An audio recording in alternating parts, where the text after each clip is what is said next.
महाराष्ट्राची कुलस्वामिनी आई तुळजाभवानीच्या मंदिरात नवीन वर्षाची सुरुवात गुढी उभारून केलेली आहे।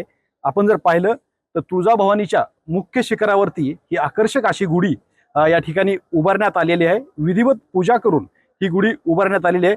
विशिष्ट कलरची साडी आहे आणि महत्त्वाचं म्हणजे त्या गुढीला हार जी घातलेला आहे तो पण विशिष्ट कलरचा विशिष्ट हार आहे आणि ही गुढीची दिशा जी आहे ही पूर्वेकडे आपल्याला पाहायला मिळते। महत्त्वाचं म्हणजे या गुढीला एक मोठी परंपरा आहे।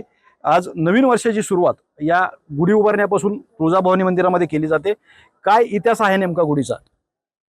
श्री तुळजाभवानी मातेचे पहाटे चरणतीर झाल्यानंतर व रूढी व परंपरेनुसार तुळजाभवानीच्या शिखरावर ही प्रथम गुढी उभा केली जाते व गुढी उभा केल्यानंतरच तुळजापूर शहरवासीय आपापल्या घरातील विजयाचं प्रतीक व लक्ष्मीचं पूजन म्हणून आपापल्या घरी सुद्धा गुढी उभा करतात।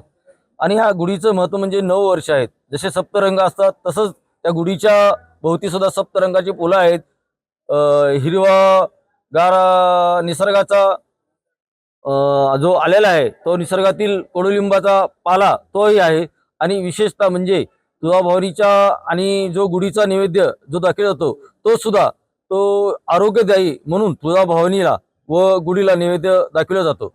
आणि त्याचबरोबर तुळजाभवानीच्या जो उत्सव आहेत त्या उत्सवापैकी एक आज उत्सव म्हणजे असा आहे की तुळजाभवानीला एक महाअलंकार पूजा शिवकालीन जे अलंकार आहेत ते 1 नंबर डबाचे अलंकार ते आज परिधान केले जातात व सर्व भाविक भक्तांना त्याचं दर्शन दिलं जातं। आणि दुसरा म्हणजे आज तुळजाभवानी मंदिरामध्ये जो गेल्या पौर्णिमेला जो छबिना निघालेला आहे म्हणजे अश्विन पौर्णिमेला तो आज छबिना निघाला जातो। आणि तो छबिना उत्सव तुळजाभवानीचे रात्री अभिषेक पूजा झाल्यानंतर जो रात्री छबिना उत्सव तो आज विशेषतः नवीन वर्षाचा आणि गुढीपाडव्याचा हा दोन्ही छबिना आज निघाला जातो। महंतांनी सांगितल्याप्रमाणे आज तुळजापूरमध्ये महत्त्वाचं म्हणजे भवानीच्या मंदिरामध्ये गुढी उभारल्यानंतर तुळजापूर शहरामध्ये गुढ्या उभारल्या जातात आणि नक्कीच हे महाराष्ट्रातील जनतेसाठी प्रेरणादायी समजलं जातं। श्रीराम क्षीरसागर TV9 मराठी, धाराशिव, तुळजापूर।